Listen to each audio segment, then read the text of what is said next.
레위기의 1장부터 7장까지 지금까지의 내용은 레위기의 5대 제사에 대한 그 방법에 대한 설명서였어요. 레위기의 5대 제사를 어떻게 드려야 하는지에 대한 설명서가 1장부터 7장까지의 내용이었습니다. 그리고 이어지는 8장과 9장의 내용은 그 자세한 설명서를 따라서 실제로 하나님께 제사를 드린 내용입니다. 그 제사들 중에서는 특별하게 여기 나오는 대제사장 아론과 그리고 제사장인 그의 아들들의 그 제사장 위임을 실제로 위임하는 그런 위임식 제사도 있었습니다. 그러니까 아론과 그의 아들들이 성공적으로 제사장의 임무를 잘 시작했다라는 거예요. 그런데 오늘 본문을 보니까 이렇게 제사장의 임무를 잘 시작한 그들에게 엄청난 정말 예기치 못한 비극적인 사고가 있습니다. 오늘 그 사고가 어떤 사고였는지 그리고 그 사고가 왜 일어났는지를 함께 살펴보면서 은혜를 나누고자 합니다. 함께 읽은 본문들 중에서 1절과 2절의 내용을 함께 읽도록 하겠습니다. 아론의 아들 나답과 아비후가 각기 향로를 가져다가 여호와께서 명령하시지 아니하신 다른 불을 담아 여호와 앞에 분향하였더니 불이 여호와 앞에서 나와 그들을 삼키매 그들이 여호와 앞에서 죽은지라.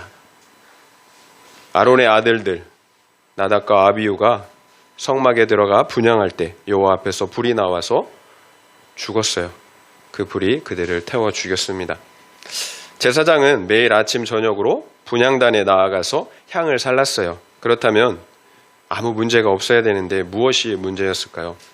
여호와께서 명령하시지 않은 다른 불을 담아 드렸기 때문입니다. 직역하면 이상한 불을 드렸다는 것입니다. 명령하시지 않은 다른 불, 이상한 불은 그러면 구체적으로 어떤 불이었을까요? 이에 대한 몇 가지 해석들이 있어요.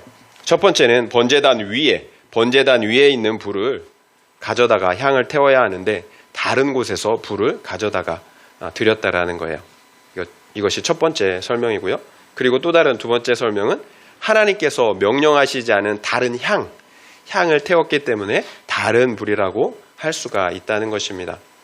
모두 가능성이 있는 해석들이에요. 그러나 구체적으로 설명은 없어요. 그러나 여기에서 중요한 것은 하나님께서 명령하시지 않은 에 있어요. 하나님의 말씀을 따라 순종하지 않은 불, 이것이 다른 불, 이상한 불이 된다라는 거예요. 우리가 아무리 종교적인 열심으로 섬기고 헌신한다고 해도 말씀에 대한 순종이 없다면 다른 불을 드린다라는 거예요. 문제는 그 섬김과 헌신이 나를 살리는 것이 아니라 오히려 나를 죽이는 불이 된다라는 거예요. 여기에서 삼키메로 번역된 히브리어는 아칼이에요. 아칼. 바로 앞서 레위기 9장 24절에 사용된 단어예요. 9장 24절에 어떻게 기록되어 있는가 제가 읽어드릴게요. 불이 여호와 앞에서 나와 제단 위에 번제물과 기름을 사른지라. 온 백성이 이를 보고 소리 지르며 엎드렸더라. 아론과 그의 아들들이 처음 제사를 드렸을 때 불이 여호와 앞에서 나와서 번제단 위에 그 번제물과 기름을 살랐다라는 것입니다. 여기에서 사른지라로 번역된 히브리어가 바로 아칼이에요.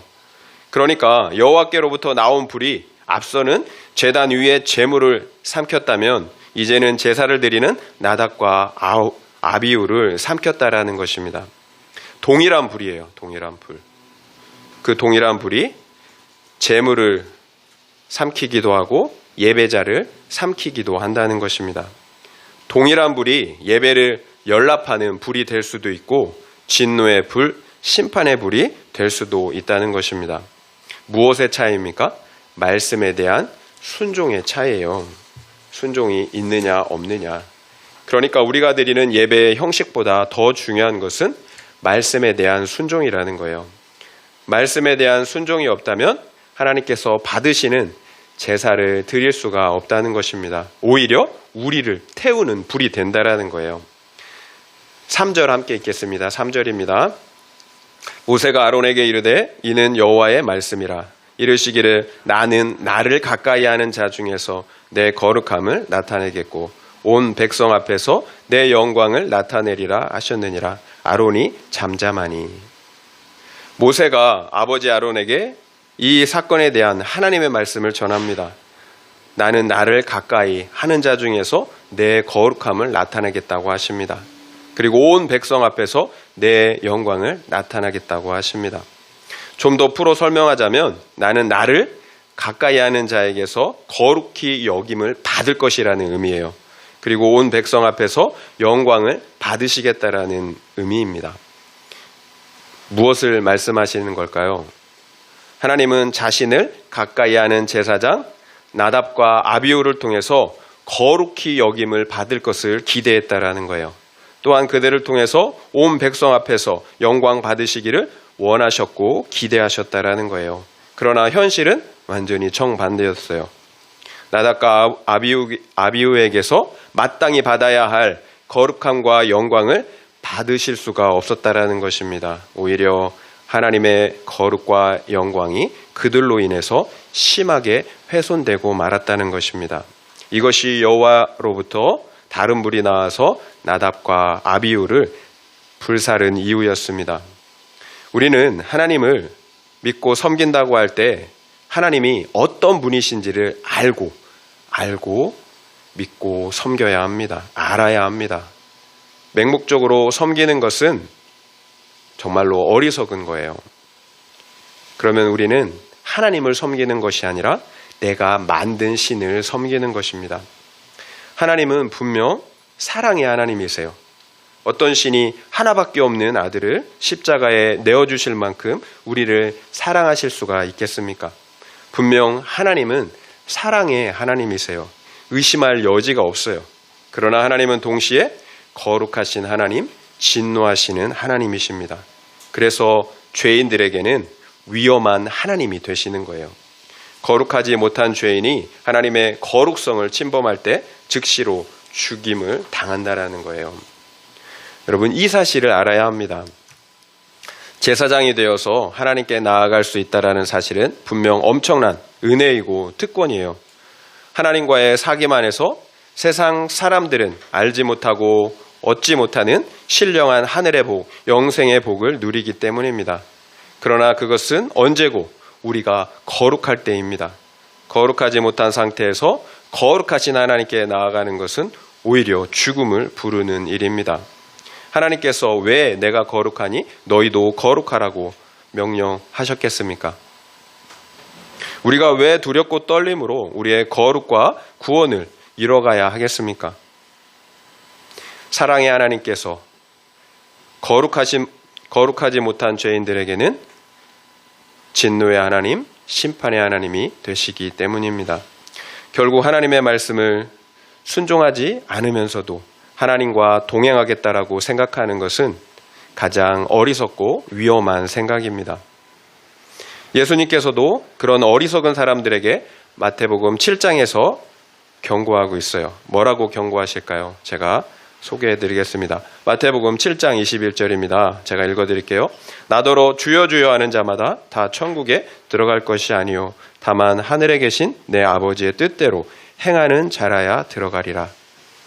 누구든지 주여 주여 한다고 다 천국에 들어갈 수가 없습니다. 오직 하나님의 말씀대로 순종하는 자라야 천국에 들어갈 수가 있다는 것입니다. 여러분, 착각하시면 안 돼요. 믿음이면 충분합니다. 그런데 그 믿음이 말씀을 순종하는 믿음이라는 거예요. 우리의 믿음이 순종을 통해서 증명이 된다라는 거예요. 그렇다면 주여 주여 하는 자들은 도대체 어떤 사람들일까요? 전혀 믿음이 없는 불신자들, 세상 사람들이었을까요? 마태복음 7장 22절부터 23절을 읽어드리겠습니다. 그날에 많은 사람이 나더러 이르되 주여 주여 우리가 주의 이름으로 선지자 노릇하며 주의 이름으로 귀신을 쫓아내며 주의 이름으로 많은 권능을 행하지 아니하였나이까 하리니 그때 내가 그들에게 밝히 말하되 내가 너희를 도무지 알지 못하니 불법을 행하는 자들아 내게서 떠나가라 하리라. 마지막 심판날에 많은 사람들이 의기양양해서 주님께 말합니다. 주님, 제가 주님의 이름으로 귀신도 쫓아내고 병든 자도 고치고 엄청난 능력을 행하였습니다. 분명 칭찬을 받을 줄 알고 이처럼 자랑하듯 자신이 한 일들을 보고를 합니다. 그런데 주님께서 그들에게 정말로 예상치 못한 말씀을 하십니다. 내가 너희를 도무지 알지 못한다. 불법을 행하는 자들아 나를 떠나가라. 이것이 어떻게 된 일입니까? 정말로 청천벽력과 같은 소리 아니겠습니까? 그들의 사역만 놓고 본다면 그들은 분명 자타가 공인하는 엄청난 불의 사역자들이에요. 능력의 선지자들이라는 거예요. 그래서 권능으로 귀신도 쫓아내고 질병도 고치고 여러 가지 능력들을 행할 수가 있었던 것입니다. 이 모든 것들이 우리가 부러워하는 능력들이잖아요. 그러나 문제는 주님께서 그들을 모른다라고 말씀하신다라는 거예요. 불법을 행하는 자들아 나를 떠나가라. 결국 귀신을 쫓아내는 것, 능력을 행하는 것, 병든 자를 고치는 것이 주님의 사람이라는 증거가 아니라는 거예요. 사실 무당들도 이런 능력들을 행한다라는 거예요. 다른 종교에서도 이런 능력들이 일어난다라는 거예요. 그렇다면 무엇이 하나님의 사람, 주님의 사람이라는 증거이겠습니까? 내 아버지의 뜻대로 행하는 것입니다. 이것이 주의 사람, 하나님의 백성이라는 가장 분명한 증거입니다. 하나님의 말씀을 순종하기 위해서 박해를 받고 핍박을 받는 것, 그래서 십자가의 예수를 따라가는 것, 이것이 우리가 주님의 사람이라는 가장 확실한 증거입니다. 그냥 십자가를 지는 게 아니에요. 말씀을 순종하기 위해서 십자가를 지는 것입니다. 마태복음 7장 24절부터 27절 말씀을 읽어드리겠습니다. 그러므로 누구든지 나의 이 말을 듣고 행하는 자는 그 집을 반석 위에 지은 사람 같으니 비가 내리고 창수가 나고 바람이 불어 그 집에 부딪히되 무너지지 아니하나니 이는 주추를 반석 위에 놓은 까닭이요. 나의 이 말을 듣고 행하지 아니하는 자는 그 집을 모래 위에 지은 어리석은 사람 같으리니 비가 내리고 창수가 나고 바람이 불어 그 집에 부딪힘에 무너져 그 무너짐이 심하리라. 그 집을 반석 위에 지은 사람은 지혜로운 사람이에요. 상식이죠. 어떤 사람입니까? 누구든지 주님의 말씀을 듣고 행하는 사람들입니다. 비가 내리고 창수가 나고 바람이 불어도 그 집은 안전합니다. 반석 위에 세워졌기 때문이에요. 그러나 그 집을 모래 위에 지은 사람은 어리석은 사람입니다. 상식이죠. 주님의 말씀을 듣고도 행하지 아니한 사람들이에요. 비가 내리고 창수가 나고 바람이 불면 곧바로 무너져 버립니다. 그 집을 모래 위에 세웠기 때문이에요. 여러분, 제발 영적인 눈을 들어서 바라보시길 바랍니다. 육적인 눈으로 바라보지 마시고 영적인 눈을 떠서 바라보시기를 바라요. 내 마음대로, 내 육신의 생각대로 여러분 신앙에서는 안 됩니다. 누가 뭐라고 해도, 어떤 사람이 뭐라고 해도 여러분 말씀의 기준을 가지고 믿고 신앙해야 합니다. 말씀대로 행하면 반석 위에 세운 집입니다. 그러나 여러분 어떤 위대한 일을 할지라도 말씀대로 행하지 않는다면 모래 위에 지은 집에 불과합니다. 이스라엘 전체를 대표하는 제사장이라고 하는 사람들이라 할지라도 다른 불을 들이면 죽는 거예요. 어떤 사역이든 그가 어떤 신분을 가졌든 중요하지 않아요. 다른 불을 들이면 죽는 거예요. 어떤 대단한 사역을 하느냐가 중요하지 않아요. 목사인 저도 마찬가지예요. 다른 불을 들이면 죽는 거예요. 그래서 사역보다 더 중요한 것은 거룩이에요. 내가 거룩해야 내가 드리는 그 제사도 그리고 그 사역도 거룩할 수가 있습니다. 그렇다면 거룩은 무엇입니까? 계속 말씀드리지만 거룩은 하나님의 말씀대로 순종하는 거예요. 거룩은 구별되는 거예요. 세상 사람들과 어떻게 구별됩니까? 하나님의 말씀을 순종함으로 구별되는 거예요. 그래서 하나님께 속하는 것, 이것이 거룩이에요. 거룩하지 않다면 그 어떤 우리의 제사도 섬김도 사역도 나를 죽이는 불이 된다라는 거예요. 나를 살리는 불이 아니라 나를 죽이는 불이 된다라는 거예요. 여러분, 생각해 볼 수 있는 적용 질문을 드리겠습니다. 나는 말씀을 순종함으로 거룩한 불로 제사를 드리고 있습니까? 아니면 불순종이라는 진노의 불로 제사를 드리고 있습니까? 한번 생각해 보시기 바랍니다. 나는 말씀을 순종함으로 거룩한 불로 제사를 드리고 있습니까? 아니면 불순종이라는 진노의 불로 제사를 드리고 있습니까? 한번 생각해 보시기 바랍니다. 그런데 아론이 잠잠합니다. 아론이 잠잠해요. 모세를 통해서 자신의 자식들이 죽은 이유를 들었지만 아무 말이 없이 잠잠하다라는 거예요. 게다가 아론은 하나님의 명령을 따라서 자식들의 죽음에 대해서 슬퍼하거나 애곡하지도 않았습니다. 어느 한날 한시에 두 자녀가 죽었어요. 그것도 자신의 자녀들이 제사장으로서 위임식을 가진 직후에 죽었다라는 거예요. 앞으로 우리의 자녀들은 제사장의 가문으로서 대대로 영광을 누릴 줄 알았다라는 거예요. 그런데 죽었어요. 우리 역시 비슷해요. 이제 예수를 믿으니 부귀영화, 꽃길만 걸을 줄 알았다라는 거예요. 그런데 이런 사건이, 자식이 둘이나 죽는 사건이 우리에게 일어나게 된다라는 거예요. 여러분, 이런 상황이라면 우리의 신앙이 송두리째 흔들리지 않겠습니까? 자식들이 잘못한 것은 알겠어요. 그런데 죽었어요. 어떻게 자식의 목숨보다 하나님의 거룩함과 영광이 더 중요하겠습니까? 이렇게 항변하지 않겠어요, 하나님께? 그런데 아론은 침묵합니다. 하나님의 말씀에 순종하여 슬퍼하거나 아들들의 장려에 참여하지도 않습니다. 모든 것이 이해가 돼서 침묵할까요? 아니면 그 안에는 정말로 말할 수 없는 치열한 싸움이 있었을까요? 어떻게 두 아들이 죽었는데 아무 일 없다는 듯이 태어날 수가 있겠어요? 정말로 받아들이기 힘들었을 거예요.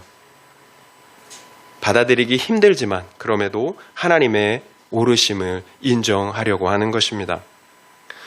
여러분이 만약 아론이라면 두 아들의 죽음 앞에서 과연 믿음으로 하나님의 주권을 받아들일 수가 있겠습니까? 하나님의 절대 오르심을 여러분 인정할 수가 있겠느냐라는 거예요. 우리는 어떤 이해할 수 없는 사건이 찾아왔을 때 왜라고 생각이라는 것을 하게 됩니다. 이것이 지혜잖아요. 이것이 우리 인간이 이성 없는 짐승과 구별되는 가장 큰 이유일 거예요. 우리가 어떤 사건들을 통해서 배워야 한다는 것입니다. 하나님을 믿는다면 모든 사건들에는 결코 우연이 없다라는 사실을 인정해야 합니다. 만약 우리가 하나님을 믿지 않는다면 상관없어요. 모든 사건들은 재수가 없어서 생긴 일입니다. 우연의 일이에요. 믿지 않는다면. 그러나 만약 우리가 하나님을 믿는다면 결코 우연은 없어요. 여러분이 만약 하나님을 믿는다면 여러분의 삶 가운데 일어난 어떤 일도 우연이 아니라는 거예요. 필연이에요. 그렇다면 그 사건들을 어떻게 해석해야 합니까? 성경이 뭐라고 말씀하고 있느냐라는 거예요. 우리가 너무나 잘 아는 말씀, 로마서 8장 28절의 말씀이에요. 사랑하는 자, 곧 그 뜻대로 부르심을 입은 자들에게는 모든 것이 합력하여 선을 이루신다라는 것입니다. 모든 것이 합력하여 선을 이루신다라는 거예요. 결국 우리에게 허락하신 모든 사건들은 우리의 유익을 위해서, 곧 우리의 거룩과 구원을 위해서 하나님께서 허락하신 사건들이라는 거예요. 우리의 유익, 우리의 구원을 위해서. 우리는 유한합니다. 그래서 어떤 사건이 찾아왔을 때 다 이해할 수가 없어요. 다만 하나님의 100% 오르심을 신뢰하는 것, 이것이 믿음이에요. 믿음은 알기 때문에 신뢰하는 것이 아니에요. 하나님의 선하심을 믿기 때문에 신뢰하는 거예요. 욥처럼 의로운 사람이 어디 있습니까? 그렇다면 욥이 당하는 고난을 다 이해할 수가 있겠습니까? 우리는 욥의 마지막을 다 알고 있어요. 그래서 어느 정도는 그 뜻을 이해할 수가 있습니다. 그러나 만약 우리가 욥처럼 그 이유를 알 수 없는 그 고난의 한가운데 있다면 과연 하나님의 100% 오르심을 인정할 수가 있겠습니까? 그래서 믿음으로 산다는 것, 믿음으로 구원받는다라는 것은 결코 쉬운 일이 아니에요. 행함으로 구원받는 것보다 더 어려워요. 믿을 수 없는 상황들이 수도 없이 찾아오기 때문이에요. 하나님이 계신다면 도무지 있어서는 안 되는 일들이 일어난다라는 거예요. 사랑하는 사람의 죽음, 질병, 부도, 실직, 이혼, 환난과 핍박. 왜 환난과 핍박이 있어야 합니까? 믿는 사람들에게 수도 없이 일어난다라는 거예요. 이런 상황에서도 믿음을 지킬 수가 있겠습니까? 결코 쉬운 일이 아니에요. 그래서 말씀을 제대로 알고 믿어야 하는 거예요. 말씀을 모르면 나답과 아비우와 같은 사건들이 찾아올 때 해석할 수가 없습니다. 하나님의 선하심을 믿을 수도 신뢰할 수도 없다라는 것입니다. 우리는 이미 구원을 받았습니까? 아니면 우리의 거룩과 구원을 이뤄가야 할 죄인들입니까? 여러분, 분명히 알고 믿어야 돼요. 우리의 구원은 이미 시작되었지만 아직 완성되지 않았어요. 우리의 거룩과 구원을 이루어 가야 한다라는 거예요.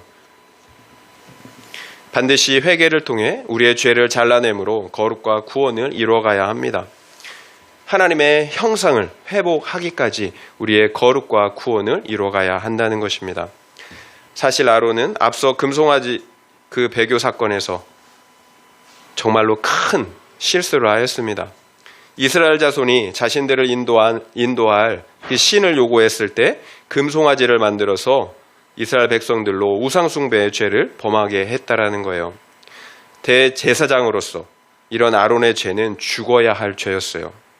그 일로 인해서 3,000명이나 이스라엘 백성이 죽음을 당했습니다. 그리고 하나님과 이스라엘과의 언약 관계는 완전히 깨어질 위험에 처하고 말았다라는 것입니다. 이런 죄에도 불구하고 아론은 죽지 않았어요.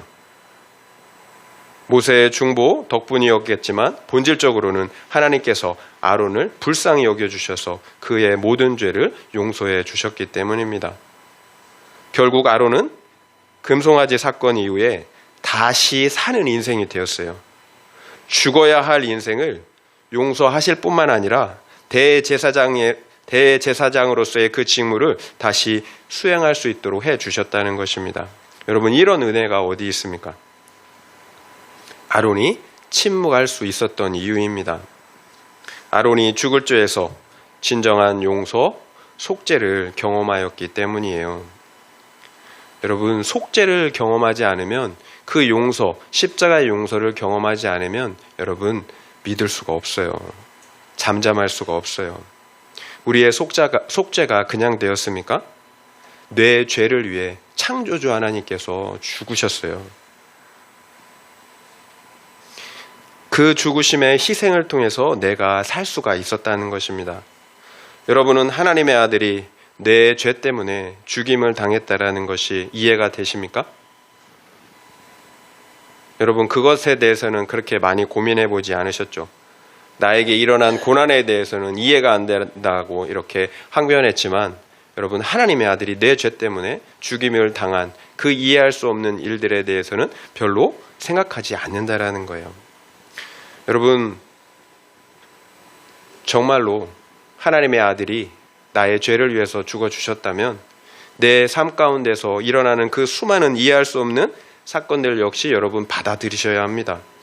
다 이해할 수가 없어요. 하지만 이유가 있어요.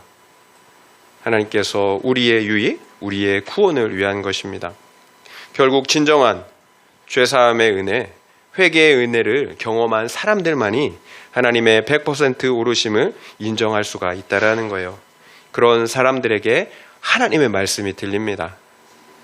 하나님의 말씀이 믿어진다라는 거예요. 그렇다면 대제사장으로서 그리고 아버지로서 아론은 나답과 아비후의 죽음에 대해서 어떻게 해석했을까요?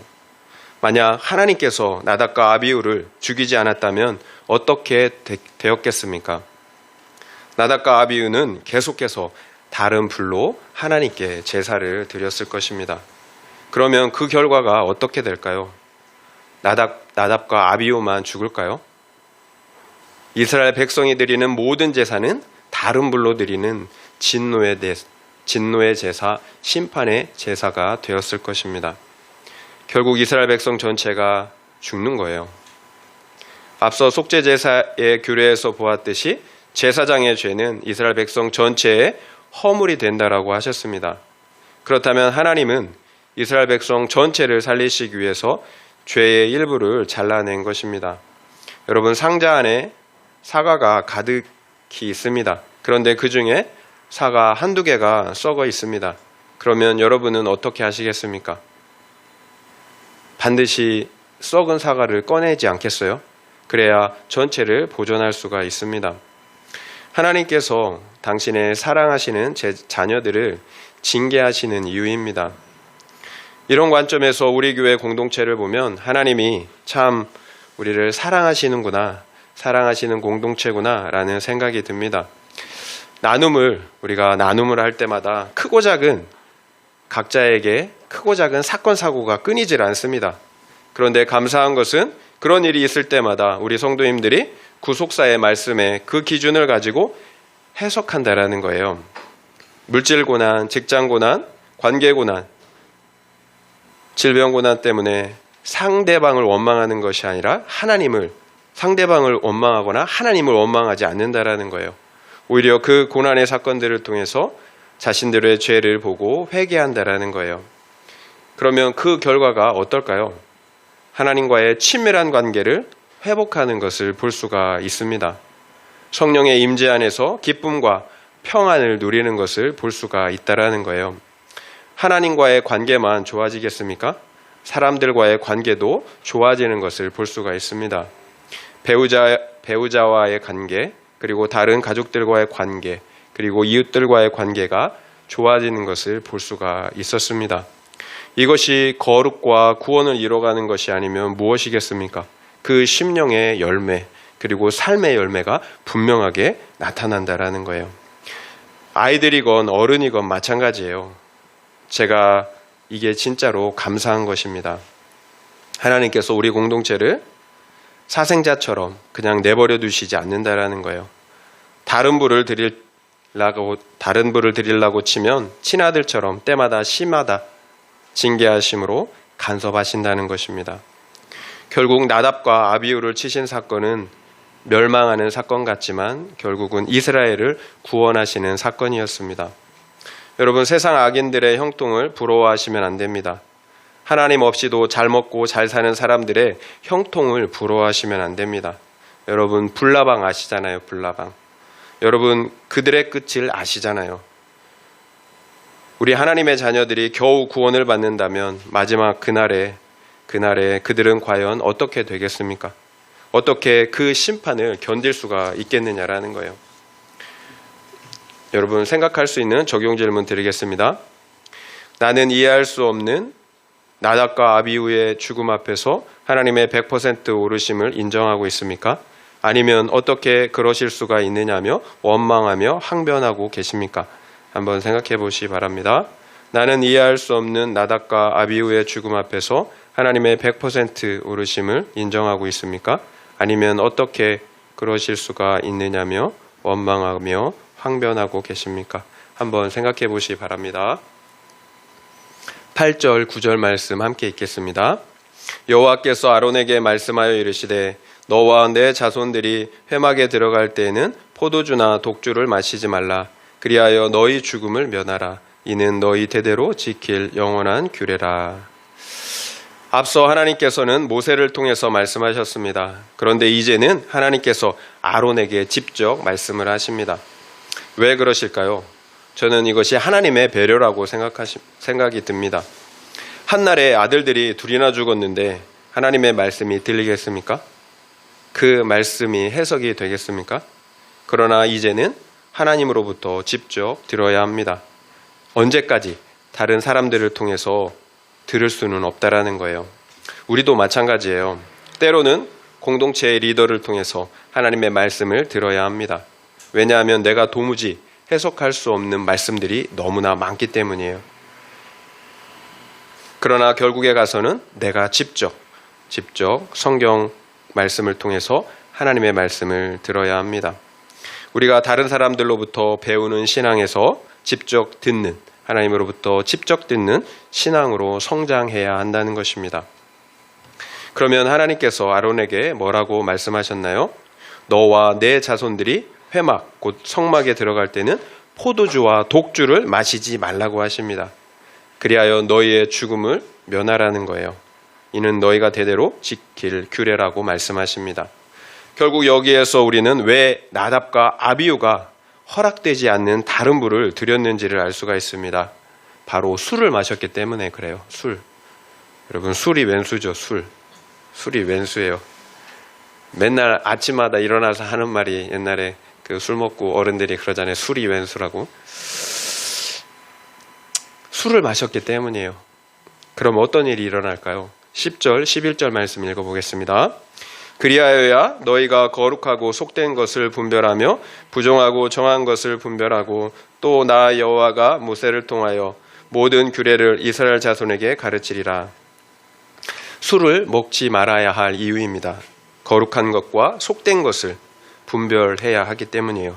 또한 하나님의 말씀을 이스라엘 자손들에게 가르쳐야 하기 때문입니다. 결국 나답과 아비후가 죽은 이유는 술을 먹었기 때문입니다. 그래서 하나님의 말씀을 분별할 수가 없었던 것입니다. 이것이 술의 문제입니다. 술 자체가 나를 죽이진 않지만 술이 우리의 영혼을 혼미케 한다라는 거예요. 그래서 말씀을 분별할 수 없게 함으로 그래서 최종적으로는 말씀을 순종할 수가 없게 한다라는 거예요. 그러면 죽는 거잖아요. 문제는 나만 죽는 게 아니에요. 이스라엘 백성들도 함께 죽는다는 것입니다. 제사장의 사명은 단지 제사만 드리는 것이 아니에요. 여호와의 말씀을 이스라엘 백성들에게 가르치는 것입니다.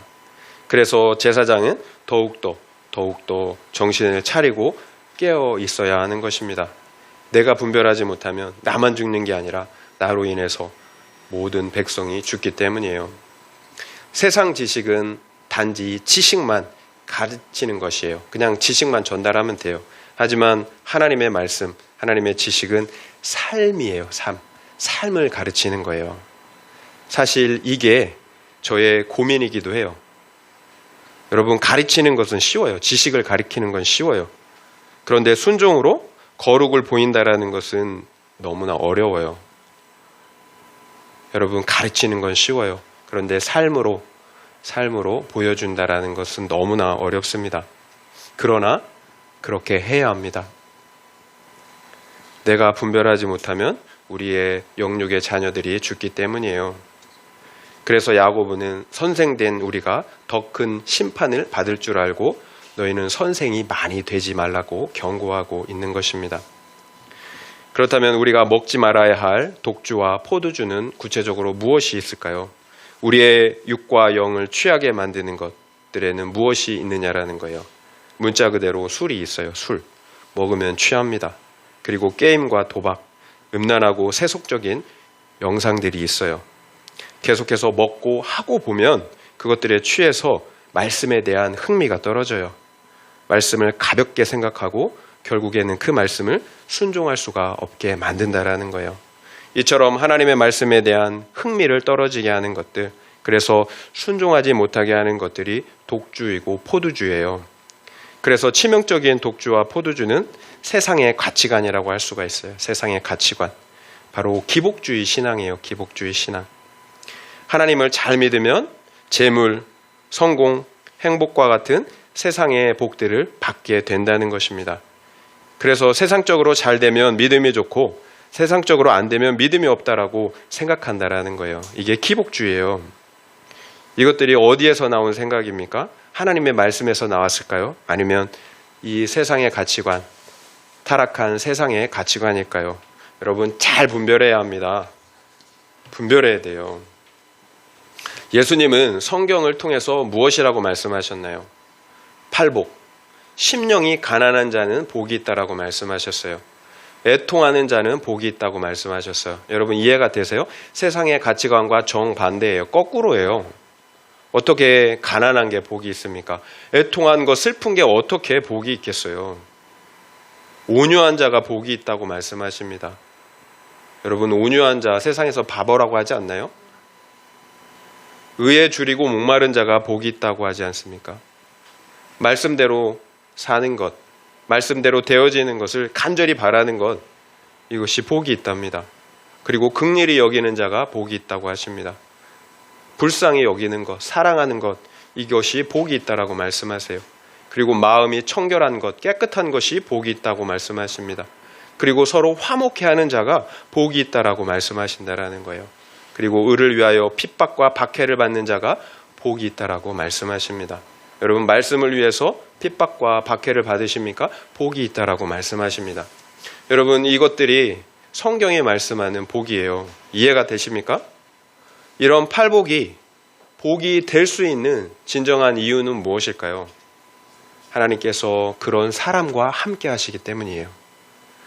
하나님은 복의 근원이에요. 하나님을 얻을 수 있는 것보다 더 큰 복이 어디 있겠어요? 이런 사람들에게 하나님께서 함께 하신다라는 거예요. 그래서 팔복이 어리석어 보이지만 복이 될 수가 있는 거예요. 여러분, 소탐대실 아시잖아요. 세상의 것들은 소탐대실이에요. 하나님을 놓치게 된다라는 거예요. 그래서 그게 복이 될 수가 없는 거예요. 그런데 세상은 뭐라고 합니까? 돈 많은 자가 복이 있다고 합니다. 세상에서 성공하고 승리한 자가 복이 있다고 합니다. 장수하는 자가 복이 있다고 합니다. 세상에서 행복한 자, 형통한 자가 복이 있다고 한다라는 거예요. 그렇다면 한번 생각해 보세요. 여러분이 가지고 있는 가치관은 팔복의 가치관입니까? 아니면 세상 기복의 가치관입니까? 만약 우리가 이 세상 기복의 가치관을 따라서 살고 있다면 우리는 이 세상의 독주에 취해 있는 것입니다. 그러면 영적으로는 죽어 있으면서도 믿음이 좋다고 축복받았다라고 이렇게 착각하고 있는 것입니다. 여러분에게 가장 소중한 것은 예수 그리스도를 얻는 것입니까? 아니면 이 세상의 성공과 부귀 영화를 얻는 것입니까? 모든 부귀 영화를 누린다 할지라도 말씀에 순종하지 못한다면 나답과 아비후처럼 죽은 것입니다. 예수가 없는 거예요, 그 안에. 제가 드리는 말씀을 여러분 오해하시면 안 됩니다. 하나님께서는 공중의 새도 먹이시고 들의 풀도 입히시는 분이에요. 당연히 하나님께서 자녀인 우리를 책임지시지 않겠습니까? 그러나 무엇이 우선순위냐라는 거예요. 무엇이 우선순위? 거룩과 구원입니까? 아니면 세상 성공과 물질과 행복입니까? 여러분, 다 놓아야 돼요. 다 놓아야 합니다. 여러분, 하나님의 나라는 급진적이에요. 어영부영하지 않아요. 여러분, 다 놓아야 분별할 수가 있어요. 여러분, 적용 질문 드리겠습니다. 여러분의 배우자나 자녀가 신앙이 없는 것, 예수를 믿지 않는 것이 애통하고 슬픕니까? 아니면 돈이 없는 것, 직장이 없는 것, 좋은 대학에 들어가지 못한 것, 또는 결혼하지 못한 것이 애통하고 슬픕니까? 한번 생각해 보시기 바랍니다. 여러분의 배우자나 자녀가 신앙이 없는 것, 예수를 믿지 않는 것이 애통하고 슬픕니까? 아니면 돈이 없는 것, 직장이 없는 것, 좋은 대학에 들어가지 못한 것, 또는 결혼하지 못한 것이 애통하고 슬픕니까? 한번 생각해 보시기 바랍니다. 여러분이 얼마나 세상 독주에 취했는지를 알 수가 있을 거예요. 말씀을 마무리하겠습니다. 나답과 아비후는 다른 불을 들이다가 여호와께로부터 불이 나와서 죽임을 당했습니다. 이것이 다른 불을 들인 사람들의 최후입니다. 다른 불은 하나님의 말씀에 순종하지 않는 것입니다. 내 생각, 내 방법대로 드리는 제사입니다. 만약 내가 하나님의 말씀에 순종하지 않고 있다면 다른 불로 제사를 드리고 있는 것입니다. 어떤 종교적인 열심, 헌신을 보여도 다른 불이에요. 그러면 우리 영혼은 이미 죽어 있는 것입니다. 이것이 나답과 아비후가 우리들에게 주는 교훈입니다. 이단은 다른 것이 아니에요. 내 삶에 말씀이 없는 것, 이것이 이단입니다. 입술로는 시인하지만 행위로는 부인하는 것, 이것이 이단입니다. 더 늦기 전에 돌이키셔야 합니다. 아멘.